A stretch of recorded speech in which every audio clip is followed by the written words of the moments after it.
Chega trazendo informações ainda do setor de segurança pública em resposta à comunidade. Foi preso hoje pela manhã o suspeito de matar Solange Paz de Almeida. Aliás, a gente vai falar sobre este caso e outros, porque Cascavel já chega a 2 feminicídios este ano. Temos também uma tentativa de feminicídio, essa é a Solange. Vou conversar com o Vinícius, que tem informações. A Polícia Civil, Delegacia de Homicídios, reuniu a imprensa hoje para trazer, os esclarecimentos, as informações desse trabalho de investigação. Então, é certo, a polícia confirma que Cascavel já tem 2 feminicídios. Vini, a gente lamenta começar o programa com uma notícia pesada, mas é o que tem para hoje, né, meu irmão? Bom dia. Bom dia para você, Valdinei, bom dia a todos. A gente trazendo a verdade dos fatos, né? Nós estamos há pouco mais de 15 dias do ano de 2025 e já estamos com 2 feminicídios, ou seja, quase alcançando os mesmos números do ano passado inteiro, ainda no mês de janeiro. Então são 2 feminicídios confirmados e 1 tentado. As investigações ainda continuam e os inquéritos ainda têm um prazo para ser concluído, mas a gente também já tem informações que são bastante positivas, porque os principais suspeitos desses 2 feminicídios já estão detidos, né? Um deles porque descumpriu uma medida protetiva e o outro porque teria arrebentado a tornozeleira eletrônica. A gente vai entrar em mais detalhes a respeito desses casos. O primeiro caso desses, o primeiro feminicídio do ano, foi com a morte da Solange Paz Almeida, que foi no último domingo, que ela foi esfaqueada em frente a um bar na rua Oswaldo Daoglio, lá no bairro Brasmadeira, região norte da cidade. E o outro caso foi da Aline, que ela foi baleada dentro de uma casa no bairro Cascavel Velho.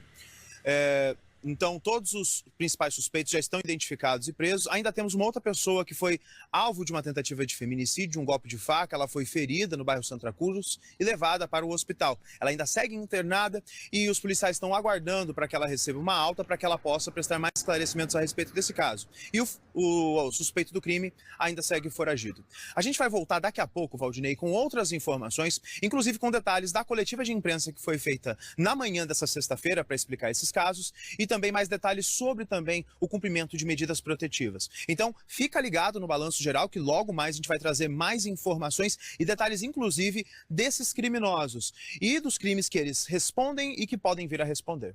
Obrigado, Vinícius. Valeu, obrigado. Lembrando que a polícia está contando com o apoio da comunidade também para denúncias de maneira anônima sobre informações desses crimes praticados aqui em Cascavel nesse comecinho de ano, 17 dias aí de 2025 com esse setor policial bastante movimentado, como você acabou de ver. E agora a gente volta aqui a Cascavel, mas para falar sobre os casos de feminicídio registrados aqui na nossa cidade. Nesses primeiros 17 dias do ano, nós já tivemos 2 feminicídios confirmados pela polícia. O Vinícius está acompanhando também essa situação toda. A polícia reuniu a imprensa para falar sobre esses casos de violência extrema contra mulheres aqui na nossa cidade. Tem outros casos sendo investigados, mas 2 já foram confirmados, né, Vini? Foram confirmados, os inquéritos ainda estão em andamento, Valdinei, e devem ser concluídos logo na sequência, A informação que é também importante a gente trazer é que os 2 principais envolvidos, os suspeitos principais envolvidos nesses crimes já estão identificados e detidos, cada um por motivos específicos. A gente vai explicar cada um desses casos para vocês aí de casa. Vamos falar primeiro da morte, o feminicídio da Solange Paz Almeida, de 51 anos. Ela morreu ao longo dessa semana, enquanto estava internada no hospital universitário. Ela tinha sido ferida na noite do último domingo em um bar que fica na rua Silvano Daoglio, lá no bairro Brasmadeira, região norte da cidade. Ela estava acompanhada do autor do crime e também, então, companheiro dela, com o qual ela tinha uma medida protetiva, ou seja, ela já tinha procurado a justiça para pedir uma medida protetiva por conta de agressões que já tinham sido feitas por ele. Os 2 estavam em um bar, estavam bebendo, estavam conversando, até o ponto de que ele iria sair com o carro, ela tirou a chave da mão dele, dizendo que ele não iria dirigir bêbado, e ele falou que iria sair de lá a pé, mas que voltaria para matá-la. Ela chegou a chamar a polícia militar, conversou com os policiais, ela disse que queria continuar permanecendo no bar, mesmo a polícia militar orientando ela a sair do local, e aí ele retornou e tentou, foi lá e esfaqueou a então companheira, Solange. De acordo com a polícia, o objetivo dele era atingir um golpe na região do peito, mas acabou atingindo a perna. Ele fugiu logo em seguida, abandonando o carro. A arma do crime, de acordo com a polícia, até o momento não foi encontrada. E a polícia encontrou ele na manhã desta sexta-feira. Ele estava foragido, né? E a princípio, de acordo com os policiais, os investigadores da Polícia Civil, ele já estava com outra mulher com quem também tinha um outro relacionamento. A polícia afirma que esse suspeito tem uma extensa ficha criminal, com diversos crimes já cometidos aqui na cidade, inclusive casos envolvendo violência doméstica e até mesmo possibilidade de tentativas de assassinato com outras companheiras com que ele já teve relacionamento no passado. Ele segue detido, né, por conta do descumprimento da medida protetiva com qual a Solange tinha com ele. O corpo da Solange foi liberado já agora essa semana. Ela estava há alguns dias parada aqui no Instituto Médico Legal. A família chegou até inclusive a reclamar que o corpo não era liberado para o sepultamento, mesmo já passado o prazo e feito todas as análises. Mas de acordo com as informações repassadas pela polícia, houve um tipo de divergência em uma base de dados, porque ela seria homônimo de uma outra mulher que também teria morrido recentemente. E aí, por conta disso, para poder fazer esse esclarecimento, houve a demora para a liberação do corpo, mas ela já está liberada para o sepultamento. Um outro caso que também chama atenção e que foi comentado na coletiva de imprensa é sobre a morte de Aline Melo, que foi no bairro Cascavel Velho, essa semana, terça-feira. Ela foi atingida por um disparo de arma de fogo dentro de uma casa, um crime que aconteceu em meio ao bairro, cheio de testemunhas. O principal autor e suspeito seria um homem com o qual ela teria um relacionamento extraconjugal, um homem que já era casado e também com uma extensa ficha criminal, com antecedentes por tráfico, por receptação, porte ilegal de arma de fogo. Segundo a polícia, ele estava usando uma tornozeleira eletrônica, estava em regime semiaberto e ele arrebentou a tornozeleira eletrônica para poder fugir e foi até a cidade de Foz do Iguaçu. Passado o período de flagrante, ele veio com a então companheira dele até a delegacia de homicídios e essa companheira assumiu a autoria do crime. A gente conversou hoje de manhã com um delegado a respeito do caso e a polícia tem ciência e acredita que ele seja o autor do crime e não a mulher que se identificou como a responsável por essa morte, da morte da Aline no caso, e também trata esse caso como um feminicídio. O delegado Fabiano Mosa trouxe mais detalhes do que pode acontecer com ele durante o decorrer do processo e também com a esposa dele, que se identificou. Ela foi ouvida no caráter de testemunha, mas se identificou como autora. Veja. Foi chamado no inquérito policial por feminicídio, tendo em vista que ouviu mais de 100 testemunhas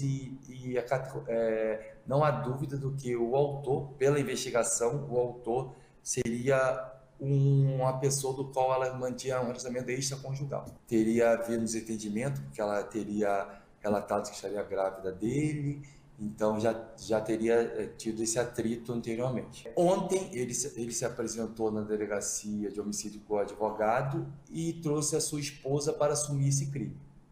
Porém, toda a investigação em nenhum momento chega o nome dessa esposa. Inclusive, ela não foi ouvida nem como investigada, e sim como depoente. Ela assumiu o crime, falou que foi ela, que ela tinha um desentendimento com essa moça.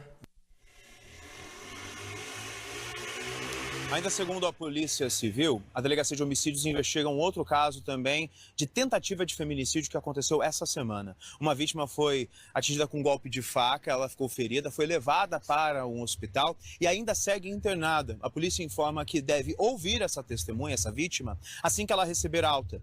Por hora, a polícia tem algumas informações a respeito do suspeito que segue foragido. A gente também, ao longo dessa coletiva, tivemos a participação da doutora Raíssa, responsável pela Delegacia da Mulher, que também funciona aqui na antiga 15ª Subdivisão Policial aqui de Cascavel. Então, caso você, mulher, que tem algum tipo de denúncia a fazer ou até mesmo queira uma medida protetiva, a Delegacia da Mulher é o primeiro passo para você poder conseguir uma medida protetiva. A delegada ressalta a importância de se registrar as queixas e também de pedir a medida protetiva, que por mais que ela não venha a evitar os crimes, ela já ajuda a trazer uma luz sobre essa informação. Ou seja, às vezes uma mulher que não está sob medida protetiva, mas que nunca registrou nenhum tipo de queixa, ela pode vir a ser alvo de um companheiro que já agrediu alguma vez. Então, veja o relato da própria delegada e a defesa que ela fez das medidas protetivas. Nós temos uma delegacia da mulher que agora está em um novo endereço, importante reforçar, ali na Rua da Bandeira, 1301, onde funcionava antigamente a 15ª Subdivisão. As mulheres elas podem comparecer, as vítimas de violência doméstica e familiar, à delegacia da mulher.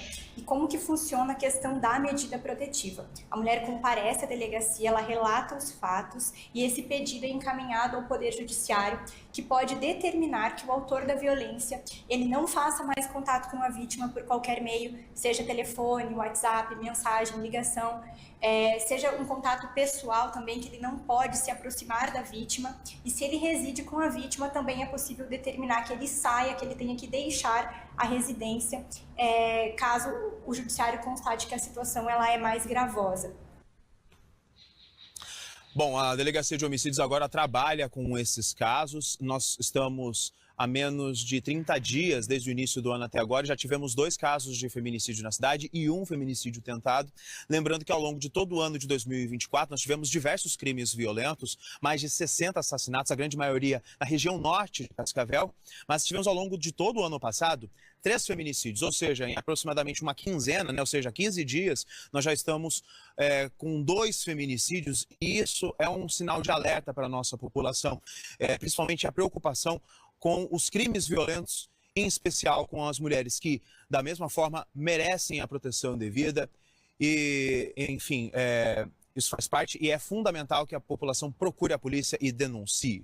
Volto com você no estúdio, Valdinei. Obrigado, Vinícius, pelas informações. Então, Polícia Civil, Delegacia da Mulher também esclarecendo esses casos registrados nesse começo de ano. Toda a informação que a população tiver sobre essas ações criminosas contra as mulheres é sempre muito bem-vinda, para que ações públicas, para que políticas públicas, para que se melhore cada vez mais a estrutura física, de pessoal, né, e de políticas mesmo, para garantir que essas mulheres tenham um mínimo de segurança. A gente, infelizmente, precisa lutar pelo mínimo, porque é uma questão cultural em muitos dos casos que a gente já mostrou aqui, de homens que sentem que há uma superioridade a respeito aí das mulheres e agem como a gente tem acompanhado, com muita violência. Obrigado, Vinícius. Mais informações tem lá no nosso site também, o ric.com.br.